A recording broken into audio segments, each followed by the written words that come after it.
A question often asked by clients or their interior designers is whether it's possible to have bespoke hardware created, or their favourite piece in a different finish. The good news is that both of these things are possible. There are, however, two factors to consider which we'll cover a little later in the video. First of all, what's possible? Almost anything's possible. If you can imagine it and it's mechanically and chemically feasible, we or someone just like us will be able to make it. I think the most unique custom product we've been asked to create is a set of 6-foot door pulls with daggers at each end. But the designs can be much more ordinary. For example, a variation on an existing lever. So what are the things to consider with bespoke hardware? Cost and lead times are the two most important factors.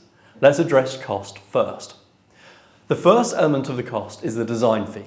Different companies will have different design fees for creating custom products. Ours are as follows. For stock product combinations, for example, if you like the default rose swapped out for a different one, we'd charge £100 to cover all the necessary design work to ensure compatibility and creating simple drawings for sign-off and setting up the product for order. For a completely bespoke product, our design fee starts at £425. For simple products, for example, door pulls at different lengths or a new style doorknob, this fee will cover all the initial design work, supplying simple drawings for sign-off and manufacturing drawings to attain accurate costings for production runs. If the product is more complex, for example, if design time will be considerably more, if the product contains moving parts, new materials, or if it's not based on a standard Joseph Giles product, then the design fee is £1,500. This will allow us to complete the initial design for sign-off and complete manufacturing drawings for prototype costing if required.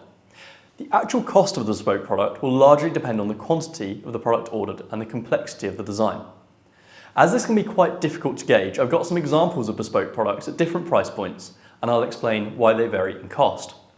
So, here we have a pretty expensive one. These were sold for £5,895 each. This bespoke product has lots of large, complex CNC parts and also contains moving parts, so everything needed to be prototyped. And this is the example of the 3D print prototypes with solid brass components. As you can imagine, this means there's a huge amount of design time and customer communication required to make sure we meet the requirements of the initial brief. This is an example of a mid-range bespoke product, which would sell for around £462.50 each. It only has a few components, however the product requires a lot of CNC machining. Finally, this is an example of a simple special that cost around about £200. It's an adaptation of a stock lever which has been modified to suit windows. Next up is lead time. If you have the budget, you'll think there's nothing to stop you from achieving a custom product. However, it's important to take lead times into account. We've made a separate video covering off lead times, which I'll link at the end and in the description, but I'll cover bespoke product lead times now. Whilst bespoke product lead times do vary, depending on how bespoke the item is, they typically start at about 11 weeks and increase with complexity. For more complex projects where prototyping is necessary, we have to allow longer lead times depending on what is required from the prototype.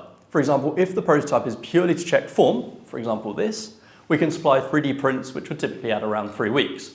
If the prototype is to prove the construction or mechanical assembly like this, we would have to order the parts in metal, which would take around 4 to 6 weeks. However, it's important to note that if there are any issues with this assembly, it may take a further 4 to 6 weeks to order replacement parts. If the prototype is to be fully finished, a working assembly to be signed off like this but really machined out of full metal, we would need to allow the full 11 weeks. Once the prototyping stage is complete and the designs are signed off, the product is ready for manufacture. However, the lead time after this will be dependent on the individual design. If you found this video helpful, please give it a like. If you'd like more content like this, including some fantastic shorts, consider subscribing to our YouTube channel. As always, thanks for watching.